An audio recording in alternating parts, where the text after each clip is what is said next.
Ole chỉ bay vek ole voin chu video thar ka ron siam do na an taka chum video thar siam ka tum to vak lo YouTube video ma se engen ni tin hianin I thil mi ron zo thian om thina chu chu enge ke ma pon ka lo pui ve theina ani me ya ka nga ya chonin I khati enge me content ang pa nga em pon lo in ti ti ang mai men ka ron soi do ni enge cruise chung chang eng ti kal tur nge enge process enge ti ngai ti vel kha karon se ka hriat angang kema po hei tuna ka kal don chia eng ma experience kala nei bik lawa chuwang chonin ma se ka hriat ang hei mi hi I inron zot na sa thina ni tin thakhat chu ni tong ni rukvel chu ol chu mai theima ni tin deuh tho angani chu cruise chung chang zo na hi ka dong char cha la kal bik lawe ti lo hian chu chu I voina karon soi fia don ni enge min zo thin tlang pui tiang kha ka hriat ang ke ai shezok te pon omanga chu chu ma se ke ma hriat ang karon share ve don cheu ni chonin a ka voice zoi deuh le ka earphone kha in vo thei chon lo vo ula ani lo chonin I mic vel ka nei lo ka phone he khuma ka kam to pa han chuan amma sabera chonin I en cruise kalve ka duwa experience engma kala nei lo experience engma nei lo Mizoram emo etlama na lo thok ve to ma se he mi line cruise line lampang nga experience engma la nei lo tia engma la shelo tiang zona hi thina ending e cruise ka kalang ti hi amma sabera chonin I 4-star emo 5-star emo experience kum khatal nei phot angai ani chonin I chu antuna na ei restaurant changkang deu anga changa lute pon nom thota ma se kha chu I a percentage kha claim lu tu ani chu a thabera chuan 5-star experience emo 4-star at least kha in nei thei chon du thu samania khata kum khat in nei chon interview tura kal khani to me har salo chonin I entinge Mizoram atang intiang ti chonin I Mizoram tuna ei hotel management chi sang thadeu de om to kha Henry Metti YouTube channel khami u Henry apo khanin aron post fawa Facebook ale ama YouTube video apo khang de kha lo vai en ula loven zero la I enge hotel management a khanin certificate nei ula nin placement an mu sak cheunga heta phaya 5-star an mu sak cheunga chon 5-star a kum khat experience in nei khan I kum khat 5-star experience in nei khan interview turin in kal thei chonin mei chia phe chu I tun nayanon ti thara phe ka chon tharuk experience nei an lak te po khan ma se I an lu na reng kha I tlem khan an niam deu le ka ma se khatianga start po kha poimi alawa kum khat midangin kum khat lenta experience an lo nei chung khanin khusa khani lo kai sang be man dei thei tho chuwang chonin kha chu nang mani du thlan na ni se ama sabera chon Mizoram atanga in cruise in kal du ni chuan hotel management ti kha fu bera chan chu hetlama I hotel a thokawi enge I college ka hotel management na degree nei deu vek ani ta vai ho shrim ai chu chonin I experience eng ma nei lo aron chuk top ka chu ati dan chu om te me me ke po hotel management emo khatiang training engma experience nei local chu ka ni thawa ma se a fu bera chonin I ron chuk ma khanin hotel management te khalo wa training phot tawla chon an nin placement an mu sak chunga khata 5-star an ron thok me a buai em ngai loin ni lo chonin mani chon ti tur hi tam ve amo chonin I annexa chonin qualification enge ngai polling zat pass chin nge ngai ti khani kha chu pol som pass chin khani me pol som pass chin kha kal the chonin I pol som ma se atha chon hei enge career zel tan chon pol som pani tal lemo graduate tal kha chu ni se chon du thu sam chu ne ma se pol som pass chin rim chu kal the vek chonin i kami big cup freshers big tan chon lo ni ta se hey atira ngai nge ang ani chumo chon ka video ma sa po kan ka soi to i heta inon chuk don ro ni chuan inon chuk ma kanin in documents nei ang kha birth certificate te ID Aadhaar card te education certificate te original ron keng vek ro achan chu i original certificate tel lo chon hin ati thailo chonin i heta po hotel vela pon deal don tho to cheu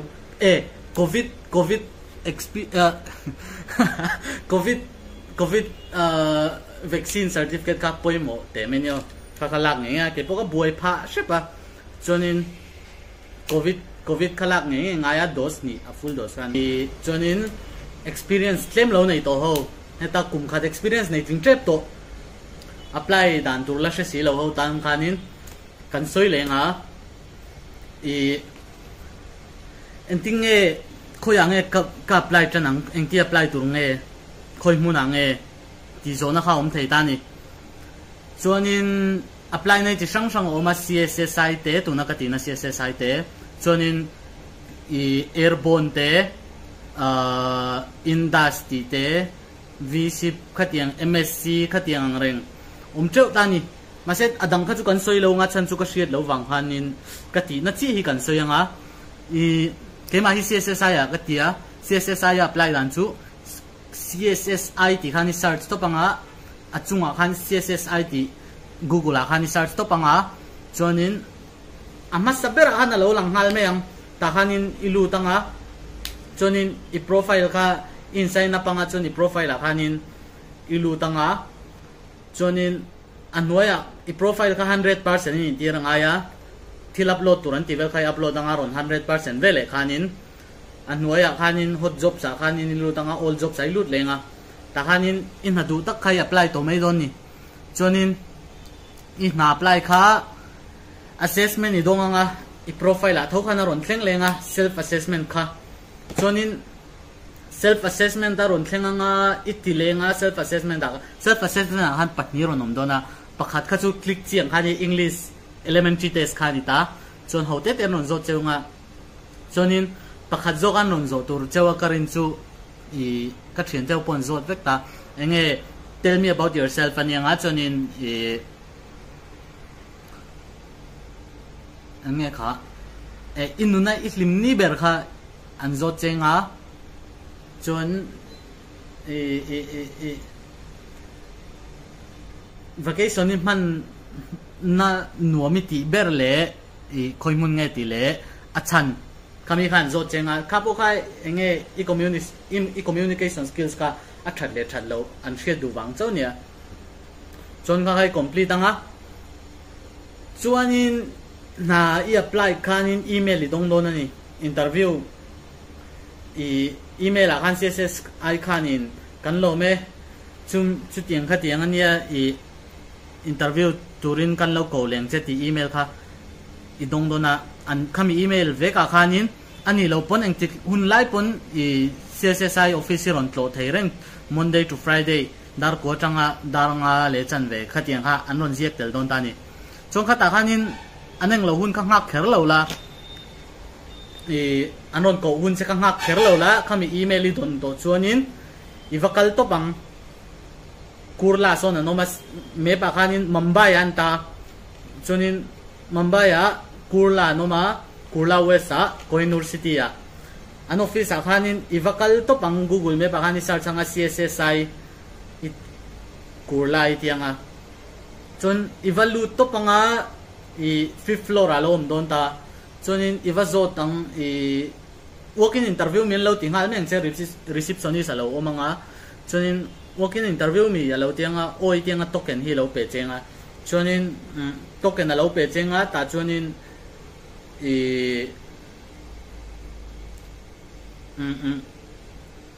interview tur kha tam de wan lo om dona ma de wakal kha afu zo chunin interview hun alo tlenga an ko lu chenga chunin na om lai ni chunin nan offer ngal chenga chunin naum lo lai ni chonin nakina lo kal le ron tianga kan lo ko leng chen tianga chonin an thon ho phot chenga chonin anon ko le don cheni chuanin i chu tiang chu ni mai ta apply dan kal phung chu kami big te kha a se chuna apply dan kha chip chir de hlekin kan soi lenga tuna kha chu ama sa kha chu hei akal phung sa du sim tan ani chumo a boring lo nan ka soi thok thoka tuna mi chu a chip chir tokin ka ron soi do na ngai tha pein lo ngai thanga lok pui turin lo lok pui nga i kami cruise career ai lu ta ni chonin cruise career ai lu ta in sign up i log in ta chonin i log in nuwa khanin i profile kha ti ne tur upload ne tur kha lom don ta ye i pakhat poi model chu i profile pika khan i thalak pa ngai tak i headline chin khamo headline chin chunglam kha i mangang i chonin i thalak pa ngai tak i mangang smart takin chonin kha poi modon nakina interview huna an mani pon an shil thawang cheu chonin khami nuwa khanin poi mole chu i thil upload tur kha i upload charang i upload zarang chonin i upload zarang a 100% ani vele khanin hot nachina ka soitong khan hot job sa khani lutangai apply anga assessment ni donga i assessment kha pani khani complete anga poi model chu i assessment ni ti lai khan video ti lai khan inunga tu manon lang tun lo ni pakhat po i camera khan ni la lak fu chuanin i account kha permanently nan ben thei chuwang chuanin an permanently kheran ben lo pon rei tak i account khan ben thei ka thian de po ben anom nuala chuwang chuanin kha kan lo film cordon ni inunga assessment khami CSSI kai no interview kai no thil shima kha chuan i camera khan tu man lang tur ni lo top chuan ti hloi la anexa chuanin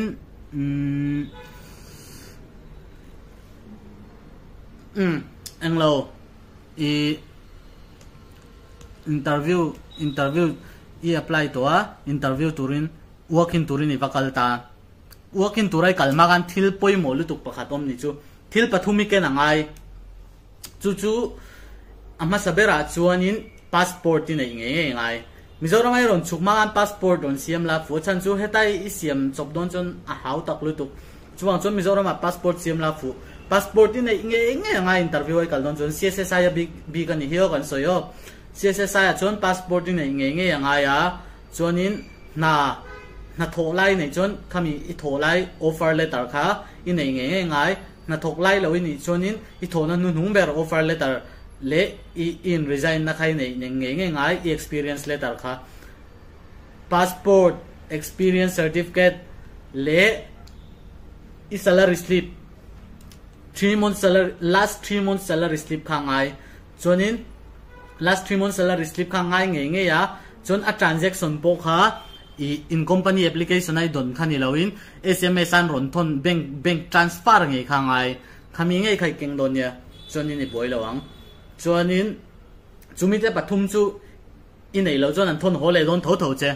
chuwang chon nei atira tanga nei ngal kha fu chonin adot le a chonin khami kha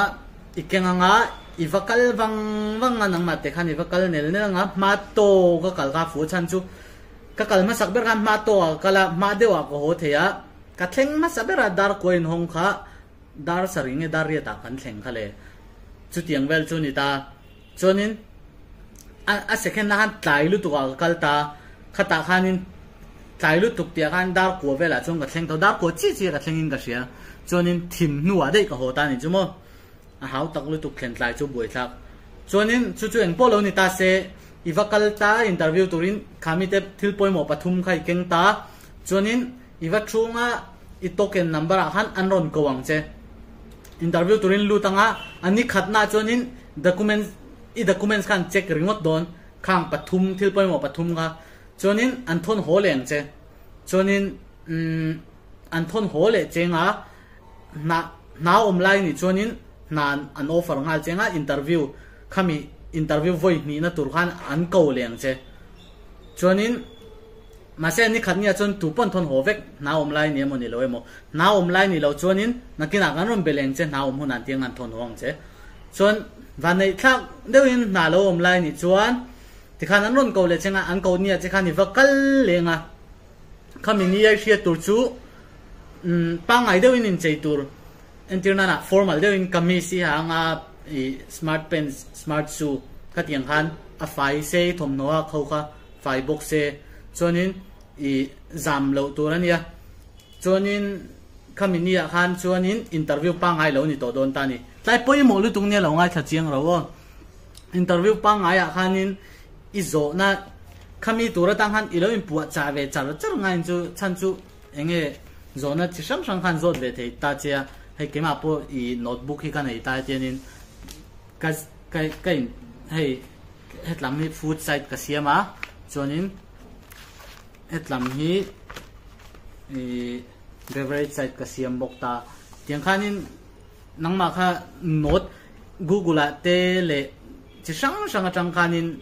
loin pu cha lok sa vela engen zo the ang chi interview na ron kal the achan chu experience nei toy nia kha tiang in na kha chu I shave kang chu wang chonin interview na ron kal the chi atlang lon thil har tok kha chun zo don chuang lo che in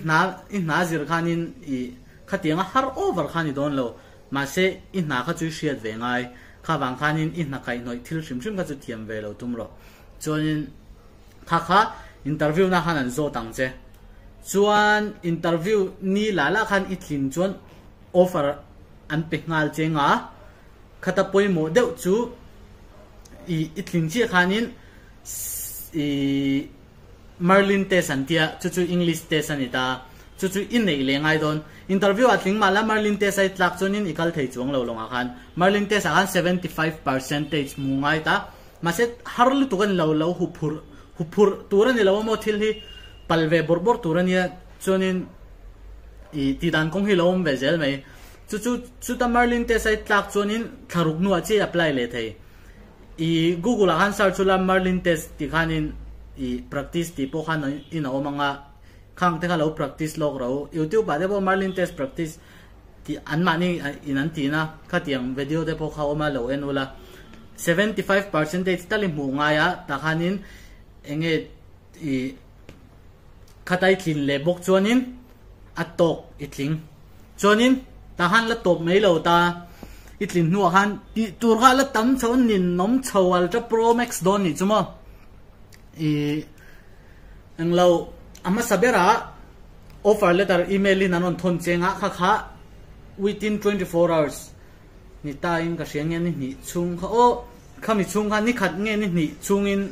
offer letter kha print out ta dora kala print out ta signa scanna thon le turan mani kha chonin to do list om don ni chuma cruise career khan amai in ai apply na khan to do list khan ti tur kha om vek don ta ma se to do list zong khati vek khar ngai lo ta apoi mo a chonin i offer letter kha i signa nga i scanna nga i thon let liang to do list khan i upload nga email khan thon let nga yam ka shelawa to do list khan anyang to do list khan i upload nga chonin adot le a chuanin i offer letter sign ania chonin i thon let le a medical khan i sari chungin ti nge ngai medical kha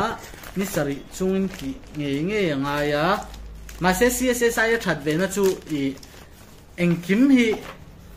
a free ang deuh tho ani ta i engkim tila free lo chu tam se in se na tur chu tam ve lu tuk ta chonin ma se company danga an free lo tam ta kham na china kan soi Merlin test te po kha i an free lo ni chumo company danga chonin engzang nge sang khat zanga nge tiang kha choi angai ta ni chu ma se CSSI a chona free vakin ni ta chon company danga shim chon nei training ten action pale te ngai thin ta se CSSI kha chon ni lawa tho na man thlengin min tum sak ve kan medical tiang te ma se medical a buhan mani ya hei kal man te kha tiang insen so neu na tur kha chu om ve tho ta ma se lian tham chin kha chu min tum sak ve kan ni chumo hei kan medical ani ta chonin he tiang henin medical certificate ka ma hei hetla hian fit ti lo inject don ta ni pa medical a khan i thin chonin medical a khan fit ti lo inject nga chonin i khami khai thin chuanin i thin lo chuanin i kal theile talo ta ni longa khan kal theilo na chan tur hi an shene ma medical a khan i thin lo chan chu khutla ma chun medical license so turulu tuwa sabra ma chonin hei sapo te po hi medical ti tur hianin anon kal thin ta India rama te hian mun sang sanga India ram kerlo apo chan chu anin en kol na sen so hi turul tu ni chumo kha wang han medical a hianin engeng nge hei ho hi kan enanga ama sabera chonin iri na le isan zong khain milangai ni chumo kha BMI an tia chonin ka san zong hi chu hei fit brook le in chikua ti lam chu ni mi a lawa khamya chon niam de ya chuwang chonin ma se eng isan le niam kha chu poimo lo iri na kha poimo entirna na fitly lo ni tala chonin fitly lo ni fit ngoro fitly em chu in tam lo nga fit nga lo ni tala fit ngai ni ya kezi somria ti ni de ka chonin itling don mi lo ni chuwang chonin Google a khani na oma khamite na kha BMI kha lo in lak fit ve ngai ni chumo ma se hotel la thoki chu kan fit tlang pui ta kan na te lo tap ta chonin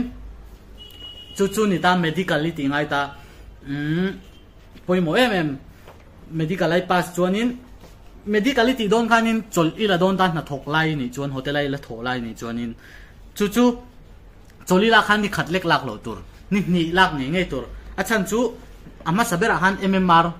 MMR ti kha ngai ta themi hi MMR khai tianga chonin a dos ni na le ta ni khami kha voi khat na li an pe ngal ani lo MMR kha voi khat na ni khat nan pe ngal don che ma se vaccine dang lak tur om ta ni chumi chu ni khat chungin arolin an pe ngam lo ani ni nan pe a chon ani ni na I medical la chuak ngal te chon a thakhat na chia MMR tu hemi hi walak chu le ngayo chonin tiang thil bu I na po kha ngong don ni chumo ma se an mani po khan in lo la bang lo line na te kha an kita chonin ka video in po cha lok nam lo alo noi de umai the lo sha thiam la ma se tui tak tan chun apoi mo ve ka soi ho hi a in dot dan hi a fu lo lai te pom mai the mo ma se in tui ni chonin kal du tak tan chun apoi mo hlom tu na ka soi ho hi chu chon medical khain ti tanga chonin medical nuwa khanin ni sari anta ilo man mo lo medical ka ti to ni sari chuni thum chuin ka offer le dar ka thelu to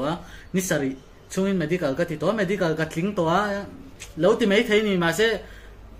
khatiang rot kha ni lo achan chu joining hi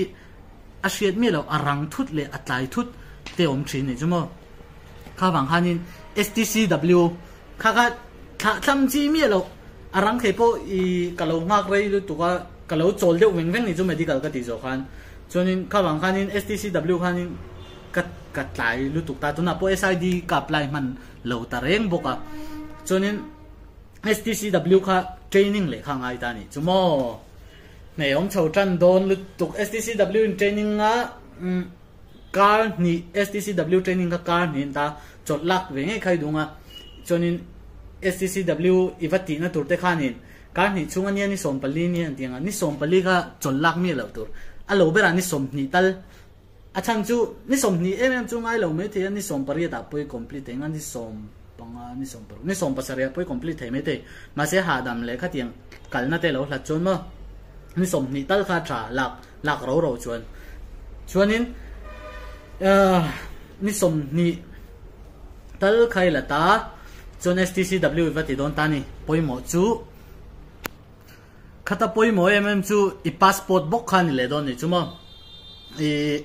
passport te lo khan ti thei lo I passport bok khai I pek le nga yanga chonin passport I pek chonin ti thei meng chonin STCW khanin company nan tum sak lo wang khan in sen so tur chu sing ni tanga sing thum achan chu ko iom na te khatianga sir agency ti na sir khani mai kha chumo sing ni tanga sing thum khani mai agency ti na sir khanin ani tanga chuanin achan chu tlom deuh te pom thon ti ma se ke chuan ka shalawa tlom deuh te pom an ti chuanin kha chu lo lungai lo ran mani thil re hi mani in hai kok hi ngai ve thina mo khatiang te kha chu hei a basic kan lo soi to ta khatiang kha chu manin in zona in hai chok ve ngai thini chumo a tha kha chu lo chok je meng chuanin STCW khai vati ta ni a chan chu nga tinge ni som ni lak nge ngai ti chan chu chol nian chol chuanin chol nian chol a sarkar chol le khatiang englo zong kha chol om shim kan chol ti sarkar cholan chola chol nian chola khatiang ne khamo le til enge thleng thei shelawa ni som pali chung khati complete thei don kher lawa chuwang chuanin kha nang ma lo in rom han lo na ni som ni chol lak kha acha ti kha karon suggest du che ni chungo chuan a dot le tan chuan STCW tu na kan lo zo to ta long chi sang hi nang lawa a thena chuanin SID I apply le ngai don STCW zo khan ma se SID chu har sa to lo I kami kha chu mani pon apply vek thai cheng engzat nge mo kha sen ve ngai mo claim chuanin STCW I apply a SID in nei le a SID kha chu nei nge tha kami zo apohan alonga zir khan ti tur khan on shil don zel don ma se kha chu in se to don lu to chan chu email ni bereng to don in long ten khan kha chu hlau tu rom lo ni chuma chuanin khatiang zong nu khanin enge poimo le di chu I documents kha I submit zo don ta ni chuanin I documents si sang I submit a chuanin I offer letter ang deuh kha I dong don ni man don ngoro khatai kha kan sei fia chiang lo tiang joining date I donga chuanin joining date le acknowledgement form email a acknowledgement form kha I englo rowan on ti don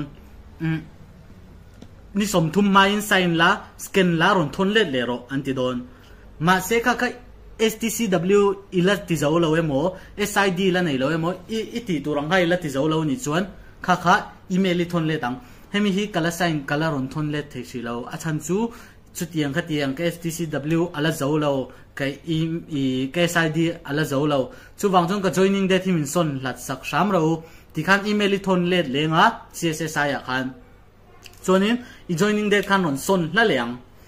kami kha lo boi chiam lo tu rai ka joining date ani to box ya I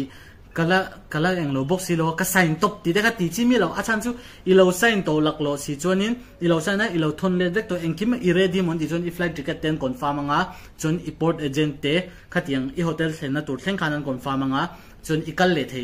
le thei si lo chon ben chonin I khatiang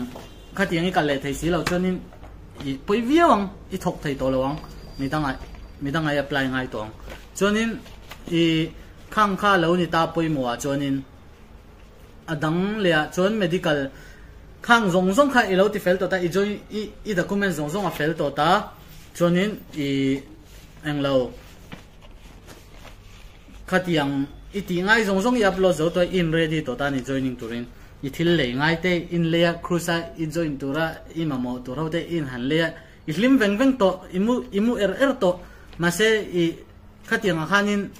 thil hi chik turania enge ti mai kala ne yam khatiang khangai to turnia immigration letter I dong don ni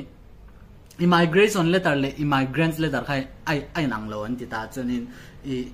an mani office ange kawakala kawazota hey email a hianin immigration letter ka donga chu I joining documents a khan om don ani chumo anon ta tel don ni chukami I sign a khan I sign man thil anon ton reng ka PDF anon ton no chim ma chu uluk tong in chiar chiang la chuanin immigration letter kha om dona kha chu eng lo ang chawani anron ti chin nang chaw immigrant letter khai ma mo don ta ni chonin immigrants letter kha I joining date I flight chua ni ma atanga ninga la oma anron thon dona chonin ninga la oma anron thon lo chonin emailin chumi chu kala dong lawa ti to lo tur manin an number kami thiranron thon na che email number a khanin number an da ve ka phone number a khan call top to tur a chan chu ninga chi om to an apply man to lo don lo an mani pon email ron thon to su kha tiang an chu mi ron call top ro an tia chu wang chonin in call top ang chu tiang kha tiang ni he kala dong mi lo kai migrants letter in tianga immigrants letter kha ineng lo leang in dong leang anon ti sak le chonga chu mi nuwa chonin hei tuna ka din munang hi ane mai abak khachu keipon kala experience big lawa soizom turwak kala she big lawa tuna hianin keipo kan kalphotanga atula in pui ngai na te in siat englo ngai na te omani chuanin kan lain sil zel tura ngai la i long chunga enge a work environment ti te le enge an work culture te khatiang information tam theyang ber kha impact kan tu manga chonin an poni se nia pathian zara tlong takin